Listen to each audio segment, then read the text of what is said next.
സൗന്ദര്യം എന്ന് പറഞ്ഞാൽ അത് വെളുപ്പാണോ? എന്തോന്ന് വെളുപ്പാണോന്നോ? അല്ല, നമ്മളിപ്പോ ഒരു അച്ഛനും അമ്മയും കറുത്തിരിക്കുമ്പോ കുട്ടികൾ കറുത്തിരിക്കും. അവര് നൃത്തത്തിലേക്ക് കല പഠിക്കാൻ വരുമ്പോ നിങ്ങൾ മത്സരത്തിന് പോണ്ട, പഠിച്ചോളൂ. എത്രയോ വേദികൾ, ക്ഷേത്രങ്ങളിലോ അല്ലെങ്കിൽ പള്ളികളിലോ പല സ്ഥലത്തും കളിക്കുന്ന കുട്ടികളില്ലേ, നിങ്ങൾ അങ്ങനെയൊക്കെ കളിച്ചോളൂ. മത്സരത്തിന് പോകുമ്പോ സൗന്ദര്യം എന്ന് പറഞ്ഞൊരു കോളം തരികയല്ലേ. അങ്ങനെ കറുത്ത ആൾക്കാർ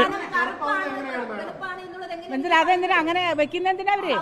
അപ്പൊ നിങ്ങൾ ചാനലുകാർ പോയി പറ, നിങ്ങൾ ചാനലുകാര് ആ കോളെടുത്ത് കളയാൻ പറയണം.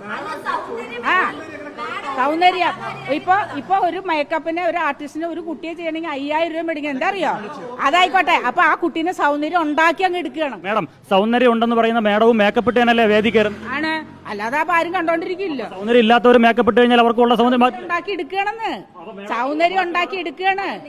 അപ്പൊ എന്റെ അഭിപ്രായത്തിൽ സൗന്ദര്യം തീരെ ഇല്ലാത്തവര് പ്രത്യേകിച്ച് മോഹിനിയാട്ടത്തിലേക്ക് വരരുതെന്ന് ഞാൻ പറയുള്ളൂ.